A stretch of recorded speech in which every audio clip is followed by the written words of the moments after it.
This is Bryson Fowler, Boss Talks on the Rooftop, and we are live here at PCA 2026. And I have the greatest honor of introducing one of the major artists out of NOLA, New Orleans, Louisiana, the funk masters themselves, Mr. Waterseed, Mr. Lou.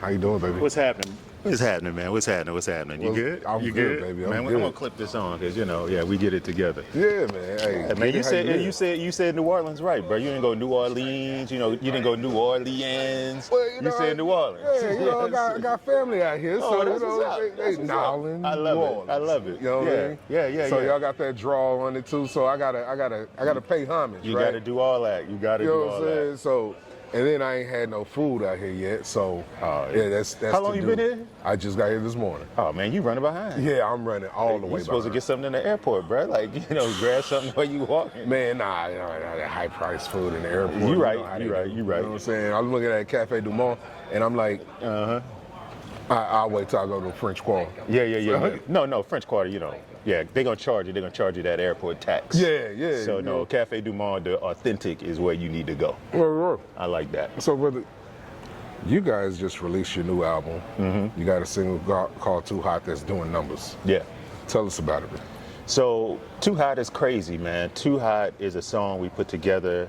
It's about your fly, man. It's about how you carry yourself, the energy, everything going with it. So we kind of felt good about the single. We was like, this might be a good one, and people responded to it. We released that one back in October of 2025, but the way life is, we just released another album, which is all the live versions of those songs. Yeah. So basically, you have Too Hot, the live version now, and it's extended. Got a little D'Angelo mixed in there and all that stuff. Oh, so it's nice. dope.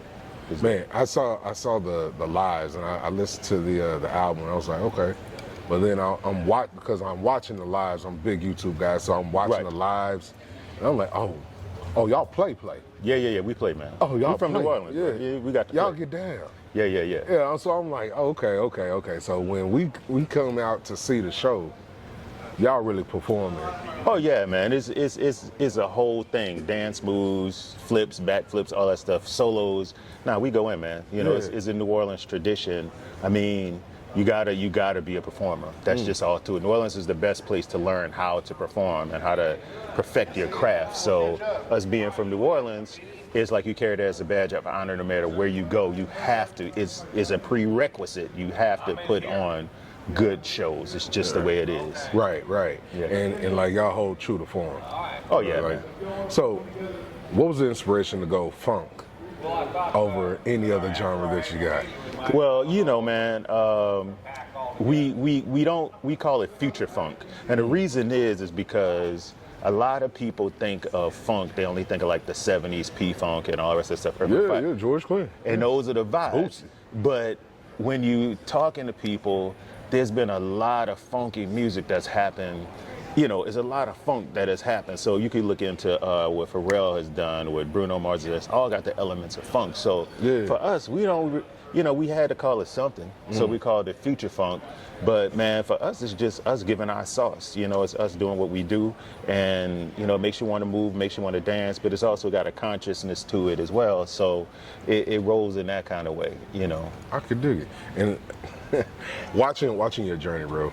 Like I watch you go from mastering to producing to playing. Right. Like, how many instruments are you playing right now?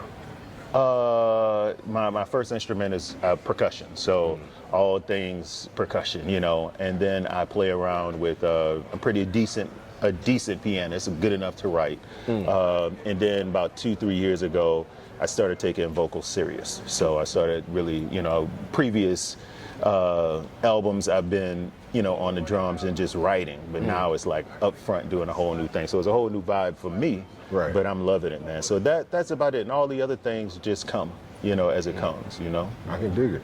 So, what is the motivation behind going into future funk? So the motivation is that, number one, funk never died, and it's taken many different iterations.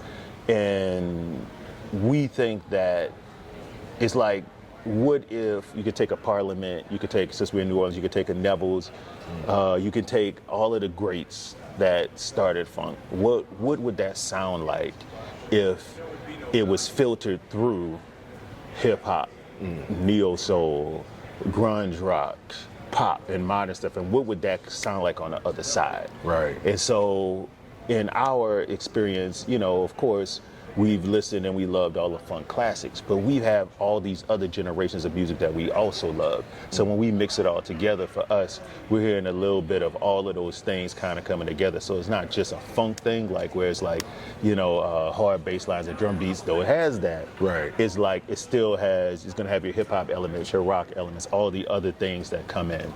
So that's what we think of the future funk genre. Right. You know. That's deep. That's deep. And it's actually a genre. We didn't know it until much later, but in Japan there's a genre called future funk, and it incorporates all the things we're talking about. So it's crazy. In my mind, Japan is like we're their anime. Yeah. Man, look, They're our anime. Japan, Like they have Japan their and own Hong Kong be characters. like 50 years ahead of everybody on technology and stuff. So it's crazy. Yeah. Yeah. So, do you plan on doing a lot of traveling with this next coming up tour? What cities you have going on? So, funny you asked that question.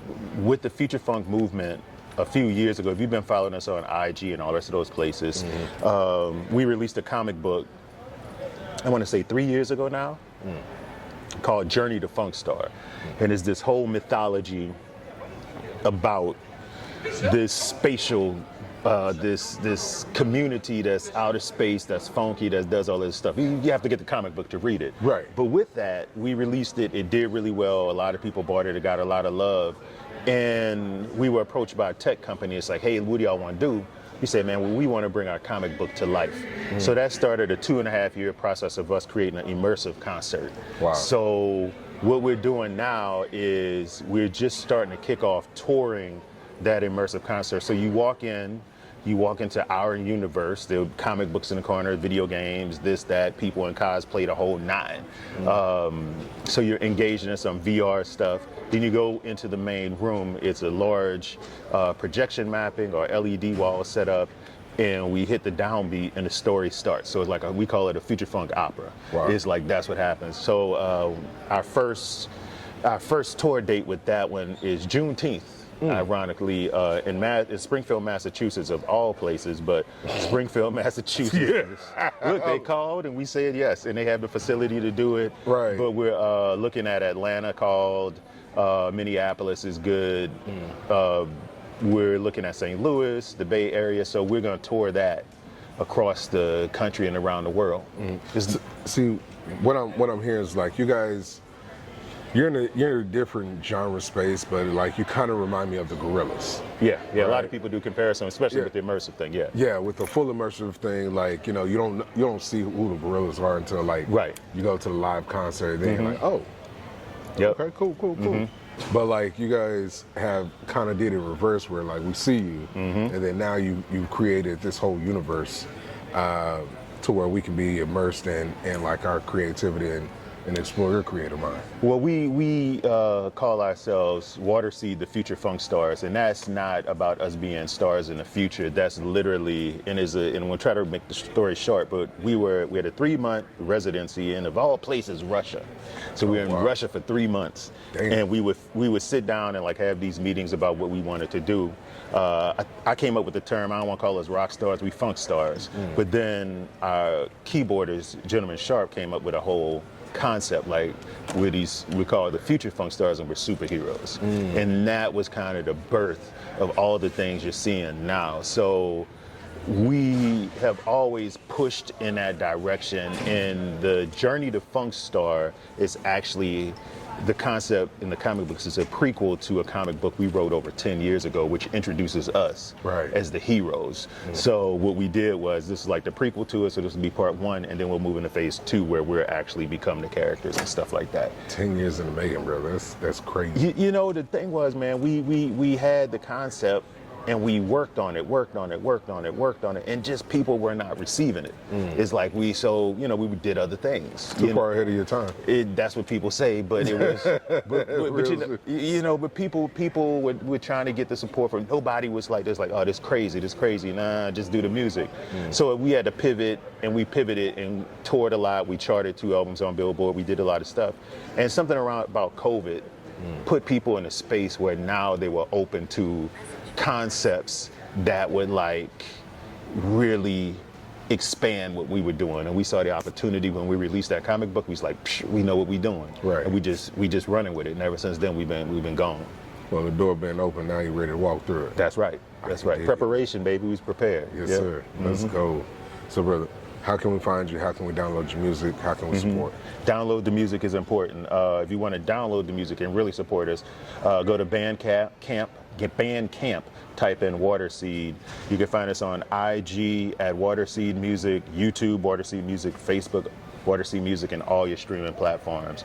Listen to the music, it's dope. I mean, and you watched the new album, because when we recorded that album, it was live. We just recorded all of it, videotape. So you can go to YouTube and watch the whole 57-minute long process of us recording this album. Right, I stay locked in. That's what's up. It was dope.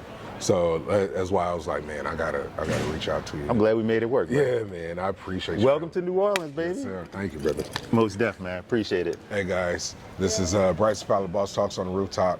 This is Waterseed. This is Lou of Waterseed. Check them out. Make sure you lock in, tune in, catch a vibe, catch a leaf. Peace. 2 fingers.